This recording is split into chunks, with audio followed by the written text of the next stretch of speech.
ಆತ್ಮೀಯ ವಿದ್ಯಾರ್ಥಿಗಳೇ, ಮತ್ತೊಮ್ಮೆ ನನ್ನ ಯೂಟ್ಯೂಬ್ ಚಾನಲ್ಗೆ ತಮಗೆ ತುಂಬು ಹೃದಯದ ಸ್ವಾಗತ. 10ನೇ ತರಗತಿಯ ಸಮಾಜ ವಿಜ್ಞಾನ ವಿಷಯಕ್ಕೆ ಸಂಬಂಧಪಟ್ಟಾಗ ಅದರಲ್ಲೂ ಭೂಗೋಳಶಾಸ್ತ್ರ ವಿಭಾಗದ ಅಧ್ಯಾಯ 27 ಭಾರತದ ಸಾರಿಗೆ ಹಾಗೂ ಸಂಪರ್ಕ, ಈ ಅಧ್ಯಾಯಕ್ಕೆ ಸಂಬಂಧಪಟ್ಟಾಗೆ ಸಂಭವನೀಯ ಪ್ರಶ್ನೆಗಳು ಮತ್ತು ಉತ್ತರಗಳನ್ನು ನೋಡೋಣ. ಇಲ್ಲಿವರೆಗೆ ಬಹಳಷ್ಟು ಸಲ ಈ ಪ್ರಶ್ನೆಗಳನ್ನು ವಾರ್ಷಿಕ ಪರೀಕ್ಷೆ ಮತ್ತು ಪೂರಕ ಪರೀಕ್ಷೆಯಲ್ಲಿ ಕೇಳಿದ್ದಾನೆ. ಈ ಪ್ರಶ್ನೆಗಳಿಗೆ ಯಾವ ರೀತಿ ನಾವು ಉತ್ತರಗಳನ್ನು ಬರೀಬೇಕು ಅನ್ನೋದನ್ನು ಈ ಒಂದು ವಿಡಿಯೋದಲ್ಲಿ ನೋಡೋಣ. ಬನ್ನಿ. ಮೊದಲನೇ ಪ್ರಶ್ನೆ ಗಮನಿಸಿ. ನೈಸರ್ಗಿಕ ವಿಕೋಪಗಳ ಸಮಯದಲ್ಲಿ ದೂರ ಸಂವೇದಿ ತಂತ್ರಜ್ಞಾನವು ಹೇಗೆ ಉಪಯುಕ್ತವಾಗಿದೆ ಅನ್ನುವಂಥ ಪ್ರಶ್ನೆಯನ್ನು ಒಂದು ಸಲ ಪರೀಕ್ಷೆಯಲ್ಲಿ ಕೇಳಿದ್ದಾನೆ. ನೋಡಿ, ಇದರಿಂದ ನಮ್ಗೆ ಏನೇನಾಗುತ್ತೆ ಅನ್ನುವಂಥ ಪ್ರಶ್ನೆ ನೋಡಿದಾಗ, ಚಂಡಮಾರುತಗಳು ಆದಾಗ, ಬಿರುಗಾಳಿಗಳು ಬೀಸಿದಾಗ, ಅದೇ ರೀತಿಯಾಗಿ ನದಿ ಪ್ರವಾಹಗಳು ಉಂಟಾದಾಗ, ಅಕಾಲ ಬರಗಾಲ ಬಿದ್ದಾಗ, ಅತಿವೃಷ್ಟಿ ಅನಾವೃಷ್ಟಿ ಅಂತೇನು ಹೇಳ್ತೀವಿ ನಾವು, ಅದರ ಜೊತೆಗೆ ಭೂಕುಸಿತಗಳು ಕೂಡ ಉಂಟಾದಾಗ, ಈ ಎಲ್ಲ ನೈಸರ್ಗಿಕ ವಿಕೋಪಗಳು ಉಂಟಾದಾಗ, ಜೊತೆಗೆ ಭೂಕಂಪ, ಇದಕ್ಕೆ ಸಂಬಂಧಪಟ್ಟಂತಹ ಇದರ ಅಧ್ಯಯನಕ್ಕೆ ಚಿತ್ರಗಳನ್ನು ಒದಗಿಸುವಂಥ ಕೆಲಸವನ್ನು ಈ ದೂರ ಸಂವೇದಿ ತಂತ್ರಜ್ಞಾನ ಮಾಡ್ತದೆ. ಇದರಿಂದ ನಾವು ಆ ಪ್ರದೇಶದಲ್ಲಿ ಆಸ್ತಿ ಮತ್ತು ಪ್ರಾಣಹಾನಿಗಳನ್ನು ಯಾವ ರೀತಿ ಉಳಿಸಬಹುದು ಅನ್ನುವಂಥ ಅಂಶವನ್ನು ಗಮನದಲ್ಲಿಟ್ಕೊಂಡು ಸರ್ಕಾರಗಳಲ್ಲಿ ತೀವ್ರಗತಿಯಲ್ಲಿ ಕೆಲಸ ಮಾಡಿ ಜನರ ಆಸ್ತಿ ಮತ್ತು ಪ್ರಾಣವನ್ನು ಉಳಿಸುವಂಥ ಕೆಲಸವನ್ನು ಮಾಡ್ತದೆ. ಈ ರೀತಿ ಈ ದೂರ ಸಂವೇದಿ ತಂತ್ರಜ್ಞಾನ ನಮಗೆ ಉಪಯುಕ್ತವಾಗಿದೆ ಅನ್ನುವಂಥದ್ದು ಅಂಶವನ್ನು ಬಂದರೆ ಬರಿಬೇಕಾಗುತ್ತೆ. ಸರಿ, ಹಾಗಾದರೆ ಮತ್ತೊಂದು ಪ್ರಮುಖವಾದಂಥ ಪ್ರಶ್ನೆ ಈ ಅಧ್ಯಾಯದಲ್ಲಿ ಬರುವಂಥ ಸಾಧ್ಯತೆ ಇದೆ.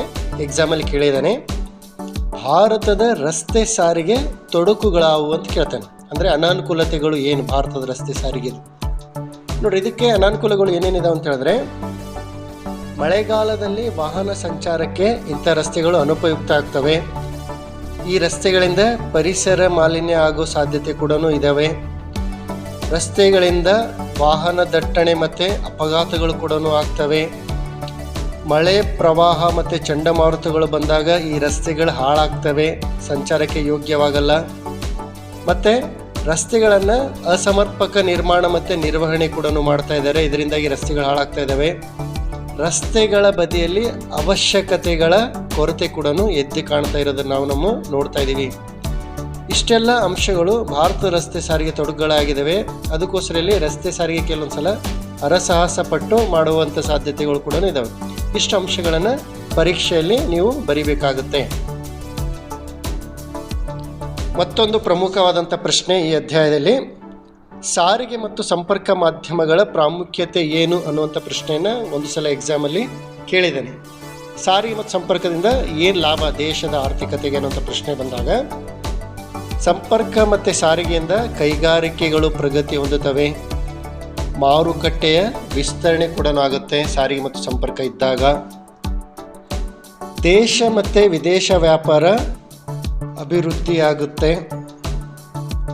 ಅತಿ ಮುಖ್ಯವಾಗಿ ಅಂತ ಹೇಳಿದ್ರೆ, ಸಾರಿಗೆ ಮತ್ತು ಸಂಪರ್ಕಗಳಿಂದ ಉದ್ಯೋಗಗಳು ಕೂಡ ಸೃಷ್ಟಿಯಾಗುತ್ತೆ.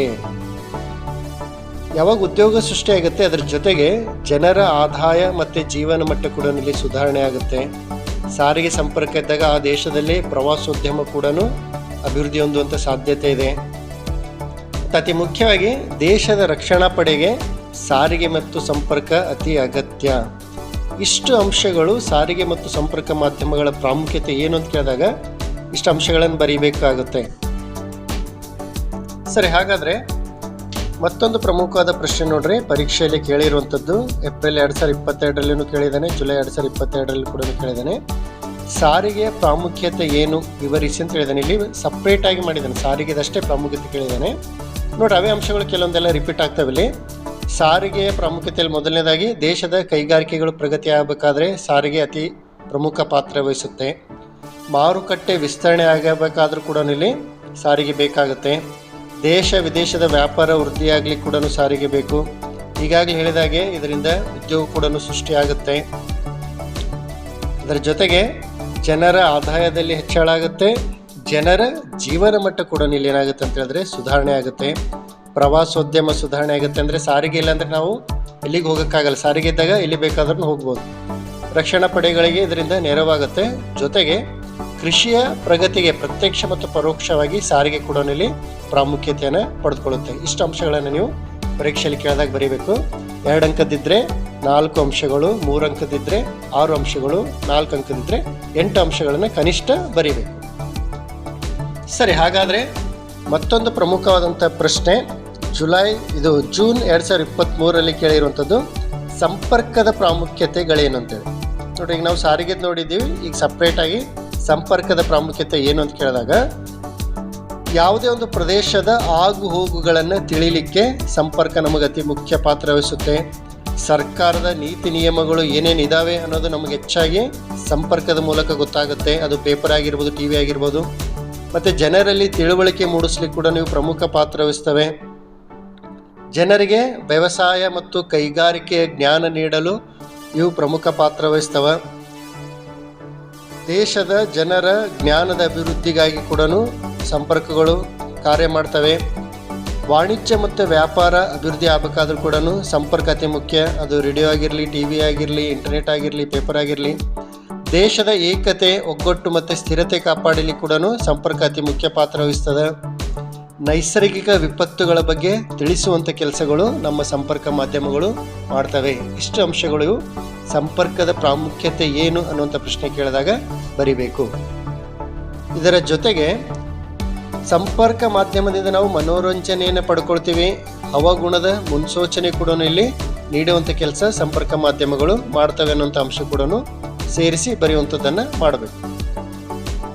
ಸರಿ, ಮತ್ತೊಂದು ಪ್ರಶ್ನೆ ನಿಮ್ಮ ಸ್ಕ್ರೀನ್ ಮೇಲೆ. ರಸ್ತೆ ಸಾರಿಗೆಯು ರೈಲು ಸಾರಿಗೆಗಿಂತ ಉತ್ತಮವಾಗಿದೆ, ಸ್ಪಷ್ಟಪಡಿಸಿ ಅನ್ನುವಂಥ ಪ್ರಶ್ನೆಯನ್ನು ಒಂದು ಸಲ ಪರೀಕ್ಷೆಯಲ್ಲಿ ಕೇಳಿದ್ದಾನೆ.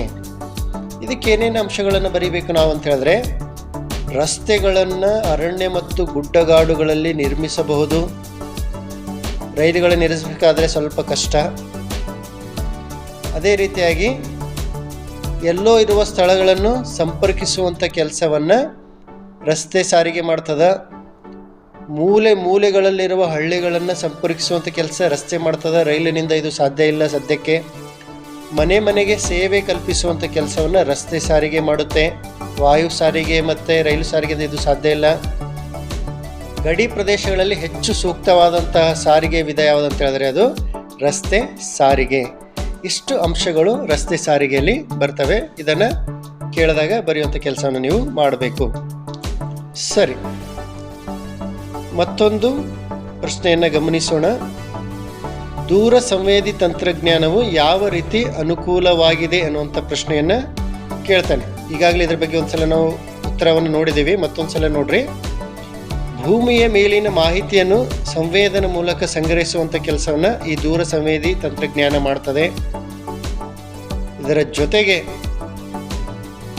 ಒಂದು ವಸ್ತು ಸ್ಥಳಗಳ ನೇರ ಸಂಪರ್ಕ ಹೊಂದದೆ ಮಾಹಿತಿಗಳನ್ನು ಸಂಗ್ರಹಿಸುವಂಥ ಕೆಲಸವನ್ನು ಈ ದೂರ ಸಂವೇದಿ ತಂತ್ರಜ್ಞಾನ ಮಾಡುತ್ತೆ.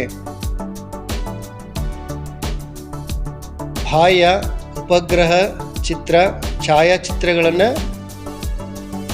ತೆಗೆಯುವಂಥ ಕೆಲಸವನ್ನು ಈ ದೂರ ಸಂವೇದಿ ತಂತ್ರಜ್ಞಾನ ಮಾಡುತ್ತೆ. ನಮಗೆ ಬೇಕಾದಂತಹ ಭೂಮಿದಾಗಿರಲಿ, ಆಕಾಶದಾಗಿರಲಿ ಚಿತ್ರಗಳನ್ನು ತೆಗೆದು ಕಳಿಸುವಂಥ ಕೆಲಸ ಮಾಡ್ತದೆ.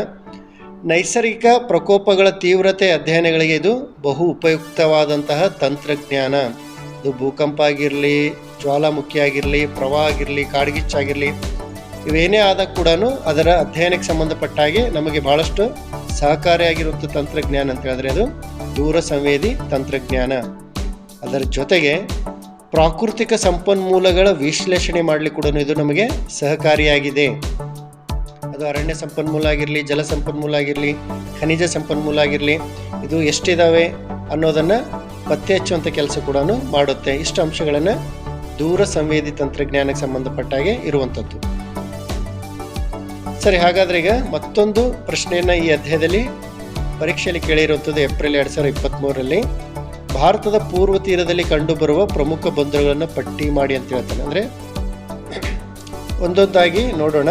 ಮೊದಲನೇದಾಗಿ ತಮಿಳುನಾಡಿನಲ್ಲಿ ಬರುವಂಥ ತೂತುಕುಡಿ ಪ್ರಮುಖವಾದ ಬಂದರುಗಳಲ್ಲಿ ಒಂದು. ಎರಡನೇದು ಅದೇ ತಮಿಳುನಾಡು ರಾಜ್ಯದಲ್ಲಿ ಬರುವಂಥ ಮತ್ತೊಂದು ಪ್ರಮುಖವಾದ ಬಂದರು ಚೆನ್ನೈ, ಇದು ಭಾರತದ ಅತಿ ಹಳೆಯ ಕೃತಕ ಬಂದರು. ಅದೇ ರೀತಿಯಾಗಿ ಆಂಧ್ರ ಪ್ರದೇಶದಲ್ಲಿ ಬರುವಂಥ ವಿಶಾಖಪಟ್ಟಣ ಬಂದರು, ಒರಿಸ್ಸಾ ರಾಜ್ಯದಲ್ಲಿ ಬರುವಂತಹ ಪಾರಾದೀಪ್ ಬಂದರು, ಪಶ್ಚಿಮ ಬಂಗಾಳದಲ್ಲಿ ಬರುವಂತಹ ಹಾಲ್ದಿಯಾ ಬಂದರು. ಅದೇ ರೀತಿಯಾಗಿ ಮತ್ತೊಂದು ಬಂದರು ಅಂತ ಹೇಳಿದ್ರೆ ಅದು ಕೋಲ್ಕತ್ತಾ ಬಂದರು, ಇದಕ್ಕೆ ಚಹಾದ ಬಂದರು ಅಂತ ಕೂಡ ಕರೀತಾರೆ. ಈ ಬಂದರಿನ ಒತ್ತಡವನ್ನು ಕಡಿಮೆ ಮಾಡಲಿಕ್ಕೆ ಹಾಲ್ದಿಯಾ ಬಂದರನ್ನು ನಿರ್ಮಿಸಿದ್ದಾರೆ.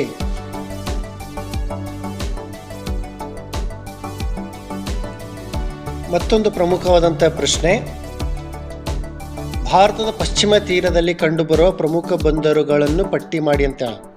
ಈಗಾಗಲೇ ನಾವು ಪೂರ್ವದ ಬಂದರುಗಳನ್ನು ನೋಡಿದ್ದೀವಿ. ಈಗ ಪಶ್ಚಿಮ ದಿಕ್ಕಿನಲ್ಲಿ ಬರುವಂಥ ಬಂದರುಗಳು ಯಾವ್ಯಾವಪ್ಪ ಅಂತ ಹೇಳಿದ್ರೆ, ಮೊದಲನೇದಾಗಿ ಗುಜರಾತ್ ರಾಜ್ಯದಲ್ಲಿ ಬರುವಂಥ ಕಾಂಡ್ಲಾ ಬಂದರು, ಇದು ಗುಜರಾತ್ ರಾಜ್ಯದಲ್ಲಿ ಬರುತ್ತೆ. ಮತ್ತೊಂದು ಅಂತ ಹೇಳಿದ್ರೆ ಭಾರತದ ಹೆಬ್ಬಾಗಿಲು ಎಂದು ಪ್ರಸಿದ್ಧಿ ಪಡೆದಿರುವಂತಹ ಮುಂಬೈ ಬಂದರು ಮಹಾರಾಷ್ಟ್ರದಲ್ಲಿ ಬರುತ್ತೆ. ಇದರ ಒತ್ತಡವನ್ನು ಕಡಿಮೆ ಮಾಡಲಿಕ್ಕೆ ಮತ್ತೊಂದು ಹೊಸ ಬಂದರು ನಿರ್ಮಿಸಿದರೆ ಅದಕ್ಕೆ ನವಸೇವಾ ಬಂದರು ಅಂತ ಕರೀತಾರೆ. ಗೋವಾದಲ್ಲಿ ಬರುವಂತಹ ಮರ್ಮಗೋವಾ, ಕರ್ನಾಟಕದಲ್ಲಿ ಬರುವಂತಹ ನವಮಂಗಳೂರು ಬಂದರು, ಇಲ್ಲ ಕೇರಳದಲ್ಲಿ ಬರುವಂತಹ ಕೊಚ್ಚಿ ಬಂದರು. ಈ ಎಲ್ಲ ಬಂದರುಗಳು ಪಶ್ಚಿಮ ತೀರದಲ್ಲಿ ಬರುವಂತಹ ಪ್ರಮುಖ ಬಂದರುಗಳು. ಸರಿ, ಹಾಗಾದರೆ ಈ ಅಧ್ಯಾಯದಲ್ಲಿ ಬರುವಂಥ ಪ್ರಮುಖ ಅಂಶಗಳು ಯಾವ್ಯಾವು ಅನ್ನೋದನ್ನು ನೋಡೋಣ. ಗಮನದಲ್ಲಿಟ್ಟು, ಇದು ಪರೀಕ್ಷೆಯಲ್ಲಿ ಬರುವಂಥ ಸಾಧ್ಯತೆಗಳಿದ್ದಾವೆ. ಒಂದಂಕದ ಪ್ರಶ್ನೆಗಳು ಪ್ರಮುಖವಾಗಿ.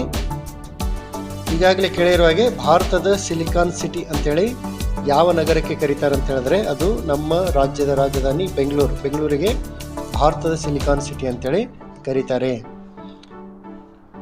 ವಾರಾಣಸಿ ಕನ್ಯಾಕುಮಾರಿಗಳನ್ನು 7ನೇ ರಾಷ್ಟ್ರೀಯ ಹೆದ್ದಾರಿ ಸಂಖ್ಯೆ ಸಂಪರ್ಕಿಸುತ್ತದೆ. ಇದು 2343 ಕಿಲೋಮೀಟರ್ ಉದ್ದವಾಗಿದ್ದು ದೇಶದ ಅತಿ ಉದ್ದವಾದ ರಾಷ್ಟ್ರೀಯ ಹೆದ್ದಾರಿಯಾಗಿದೆ. ಇದನ್ನು ನೀವು ನೆನಪಿಡಬೇಕು. 7ನೇ ಅಂದರೆ 7ನೇ ನ್ಯಾಷನಲ್ ಹೈವೇ NH, 7ನೇ NH ಭಾರತದ ಅತ್ಯಂತ ಉದ್ದವಾದ ರಾಷ್ಟ್ರೀಯ ಹೆದ್ದಾರಿ.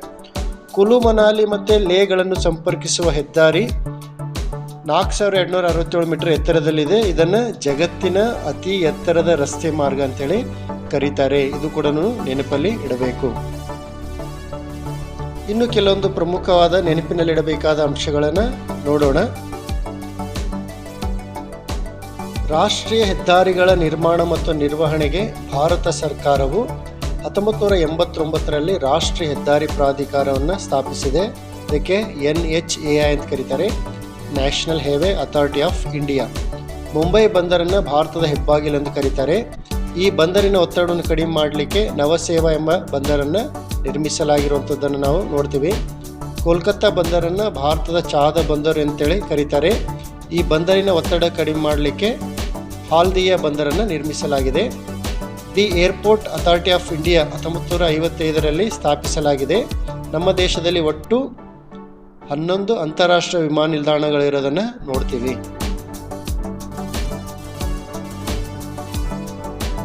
1960ರಲ್ಲಿ ಭೌಗೋಳಿಕ ಮಾಹಿತಿ ವ್ಯವಸ್ಥೆ GIS ಮೊದಲು ಕೆನಡಾ ದೇಶದಲ್ಲಿ ಆರಂಭಗೊಂಡಿರೋದನ್ನು ನಾವು ನೋಡ್ತೀವಿ. ಬೆಂಗಳೂರು ಅಂತಾರಾಷ್ಟ್ರೀಯ ವಿಮಾನ ನಿಲ್ದಾಣದ ಹೆಸರು ನಾಡಪ್ರಭು ಕೆಂಪೇಗೌಡ. ಅದೇ ರೀತಿಯಾಗಿ ದೆಹಲಿ ಅಂತಾರಾಷ್ಟ್ರೀಯ ವಿಮಾನ ನಿಲ್ದಾಣದ ಹೆಸರು ಇಂದಿರಾ ಗಾಂಧಿ ಅಂತಾರಾಷ್ಟ್ರೀಯ ವಿಮಾನ ನಿಲ್ದಾಣ.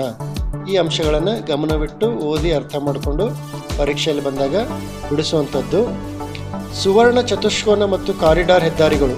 ಈ ಯೋಜನೆಯು ಚತುಷ್ಪಥ ಮತ್ತು ಷಟ್ಪಥ ರಸ್ತೆಗಳನ್ನು ಹೊಂದಿದ್ದು 15,000 ಕಿಲೋಮೀಟರ್ಗಳಷ್ಟು ಉದ್ದವಾಗಿರುವ ರಾಷ್ಟ್ರೀಯ ಹೆದ್ದಾರಿಯಾಗಿದೆ. ಇದು 4 ದಿಕ್ಕಿನಿಂದ ಜೋಡಿಸುವಂತಹ ರಸ್ತೆ. ಇದು ದೆಹಲಿ, ಮುಂಬೈ, ಬೆಂಗಳೂರು, ಚೆನ್ನೈ ಮತ್ತು ಕೋಲ್ಕತ್ತಾದಿಂದ ದೆಹಲಿ, ಈ ರೀತಿಯಾದಂಥ ರಸ್ತೆ. ಅದೇ ರೀತಿಯಾಗಿ ನ್ಯೂಸ್ ಪ್ರಿಂಟ್ ಕಾಗದವನ್ನು ನಾರ್ವೆ, ಸ್ವೀಡನ್, ಕೆನಡಾ ಮತ್ತು USA ದೇಶಗಳಿಂದ ಆಮದನ್ನು ಮಾಡಿಕೊಳ್ಳಲಾಗುತ್ತಿದೆ. ಯಾಕಂತ ಹೇಳಿದ್ರೆ ಪತ್ರಿಕೆ ಮುದ್ರಣ ಮಾಡುವಂಥ ಕ್ವಾಲಿಟಿ ಪೇಪರ್ ಸಾಮಾನ್ಯವಾಗಿ ನಮ್ಮಲ್ಲಿ ಹೆಚ್ಚಿಗೆ ಸಿಗಲ್ಲ. ಅದಕ್ಕೋಸ್ಕರ ಈ ದೇಶಗಳಿಂದ ಈ ನ್ಯೂಸ್ ಪ್ರಿಂಟ್ ಕಾಗದವನ್ನು ಆಮದು ಮಾಡಿಕೊಳ್ಳಲಾಗುತ್ತೆ. ಇಲ್ಲಿಯವರೆಗೆ ಈ ವಿಡಿಯೋ ವೀಕ್ಷಣೆ ಮಾಡೋದಕ್ಕೋಸ್ಕರ ಧನ್ಯವಾದಗಳು. ತಮ್ಮ ಅಭಿಪ್ರಾಯಗಳನ್ನು ಕಮೆಂಟ್ ಬಾಕ್ಸಲ್ಲಿ ತಿಳಿಸಿ. ನಮಸ್ಕಾರ.